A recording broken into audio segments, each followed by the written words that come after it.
Hi, everybody. Welcome back to my podcast on health. I'm Benita Hutchison. Today, I'd like to talk to you about non-meditative ways to meditate. Not all of us have time to sit in deep meditation. Not all of us have the inclination. We may find it really hard to sit still for long periods of time and just be present with our thoughts and feelings. So I want to give you some quick ways to get yourself into a better state of consciousness when you're going about your day and you have a lot going on and you just can't pause to meditate. One thing I'd like you to consider is how often we are in a hyper-attentive state. Maybe you're driving in traffic and you're holding tension in your body when there's nothing actually going on that requires that. Or maybe you've parked your car, you're sitting at work and you're still holding that tension in your body. We operate best when we're truly present and aware and able to respond to what's happening in the moment.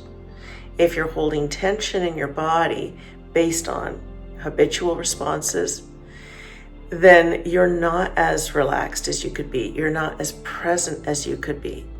So one way to do a little check-in is to scan from head to toe.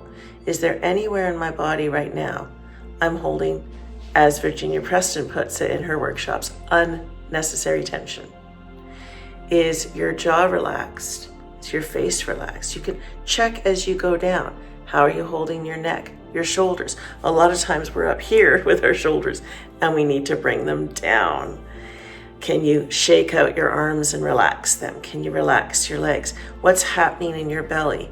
Are you letting go? Are you relaxing? You notice that children don't suck their guts in. They let their bellies fall. They're naturally relaxed.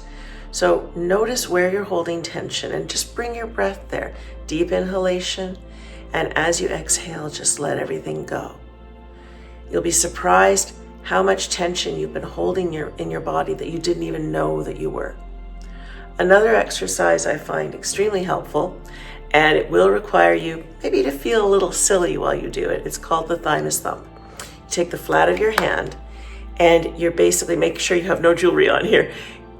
You're basically whacking and you're making a noise. So you're going ha, ha, ha, ha. Now you notice I'm hitting quite hard, and that ha, I'd like to see you really commit to that sound. So it's ha, ha, ha, ha, ha. Do this along with me if you can, where you are. Ha, ha, ha, ha, ha, ha, ha, ha, ha, ha. And when you stop, you'll notice everything got really, really quiet inside, in your mind, and in your body. Let's try it again, and this time, when you stop, I'm not going to say anything. Let's see how long you can go before thoughts intrude. Ha, ha, ha, ha, ha, ha, ha, ha, ha, ha, ha, ha, ha, ha, ha, ha, ha, ha, ha.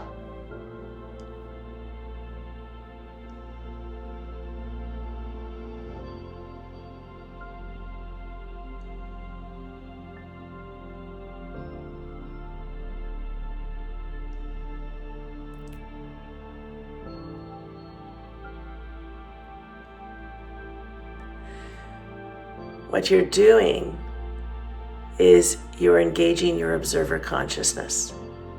The part of you that doesn't get caught up in what's happening in the world, doesn't get pulled into the past or dragged into the future. It's just present and observing. And this can come in really handy. Maybe you're at work and there's somebody that sits a cubicle down from you who drives you crazy. Just stare at them and do this. They'll never bother you again. So when you do that, it just clears everything. It just does a reset. So that's a great one to practice in the morning, to practice whenever you're experiencing tension, just to bring yourself back to that basic, I'm just in a state of observation. Another one you can do, hard to demonstrate because I'm sitting here, but standing up, swinging your arms up and throwing your arms and your body forward and just going, ha, ha. And so you're going to stand up and you're just going to swing and throw your body forward, go ha, bending at the waist, and just let out that ha. And you'll notice again, it's a great way of relieving tension and really helping you to get into that state of just being present. You're just clearing out all the muck, I call it the mud on the mirror, the stuff that gets in the way of us seeing things as they really are. Because a lot of times we get caught up in our ideas about things. And when we're caught up in those ideas, we create tension for ourselves. And sometimes that tension is worth looking at. Maybe a core pattern has been triggered that you need to dig down into and see what that's about. But if you can clear your mind and then get down into that, you'll have a better space to come from when you're actually examining that core pattern. When you're stuck in worrying about the past or worrying about the future, you're not present. So that's where you want to get to. Another technique that can be really helpful, it's one that I learned from Dr. Crawford, who does neuroscience research. I'll put a link in with my video if I can find it. And what Dr. Crawford teaches is the BRAIN technique, and it's the acronym BRAIN. So what he explains is that when we're stressed, we are sitting in the most primitive part of our brain. All it knows how to do is, fight or flight, beat somebody up or run away. Usually not good solutions in today's society. So what he suggests we do is breathe, 3 slow deep breaths, and R, relax. So the 3 slow deep breaths and relax moves your brain function from that primitive part of your brain back up into your neocortex where you can reason. You can't reason when you're in a state of panic. So once you're back up in your neocortex, ask. That's what the A stands for. Ask, how do I want to be feeling right now? And then the I stands for imagine. So you imagine yourself in the last situation you remember feeling the way you would like to feel. Maybe you want to feel relaxed. Maybe the last time you felt relaxed, you were lying on a beach. Completely recreate it in your mind. Imagine the blanket you were lying on, feel of the sand, the feel of the breeze, the sun beating on you, the sound of seagulls or children or waves, the smells. And what your brain will do is go, cool, we're at the beach. Here's some endorphins. It'll unlock the pharmacy in your brain and release endorphins. Because most of the time when we're stressed, we're running on adrenaline. We want to counter that with endorphins. You've got this whole pharmacy in your brain you can unlock when you know how. And then the N stands for notice the difference between how you felt at the beginning and how you feel at the end of this exercise. This is a great one for practicing when you're not in a particularly stressful situation, so you can get really good at getting there really quickly using this technique. So as you can see, there are ways that you can get into a different state of consciousness, one that's more effective for you in the moment when you're using these techniques. Another technique that I really liked that I got from reading the Channelings of Abraham is the idea, think of it like going up steps. If you're just in a really despondent state, it doesn't help if somebody says to you, oh, think positive. It doesn't help you because that's too big a leap. So what you might do is you might think, okay, right now I'm in a really, really awful state. But I know I don't always feel this way. So it's possible for me to feel better. That's one step up. And then you might say, there are things I could do in this moment that might help ease my discomfort. Maybe making yourself a cup of tea or going for a walk around the block. That's one more step. I know today I'm not feeling great, but tomorrow is another day. That's one more step. In other words, you keep talking yourself a step up the ladder until you get to a point of enough relief that you're able to then cope with whatever your situation is. Another technique that I found very useful for myself, I call it having a short pity party. So if something's really going wrong in my life, I will take a little bit of time just to grieve it let the tears or the anger, whatever the feelings are, come up.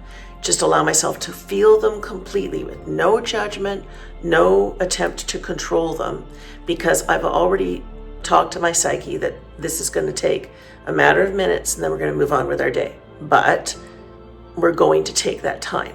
So I've already had that interaction with those parts of my psyche to understand if we're in the middle of a work day or something like that, we're going to take a few minutes, step out if you need to, find a space where you can just be present with your feelings, and then say, okay, I've given myself that release. Now the next thing I'm going to do is think about what are my next steps to resolving this issue.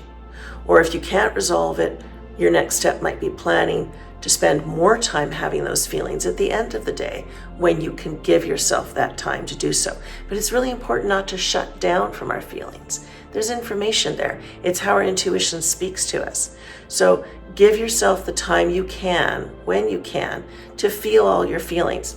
I think of that as meditation because you're really being present with yourself. So when you've got a situation where maybe you've gotten some bad news, really allow yourself to feel it fully. A lot of times in our society, people are uncomfortable with people having feelings. So there's often some shame around that. I remember going through a period at one time when I was working for somebody where I said, I'm going through some things right now.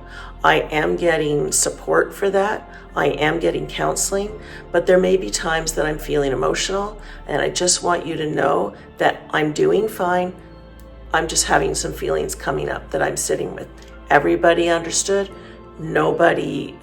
Everybody gave me the space I needed to have my feelings. Nobody was too concerned because they knew I was taking care of myself and I was being proactive about communicating that. And if you're in a workplace where it's not possible for you to communicate that, then find some time in a safe space, even if you have to step into the bathroom or go for a walk on your break, and have your feelings.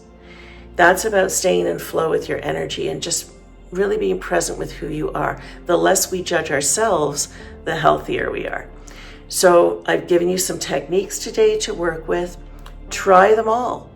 Feel out what works best for you in the situations that you're in, but just know that it can take seconds to create a shift of mind and move on with your day in a more effective way.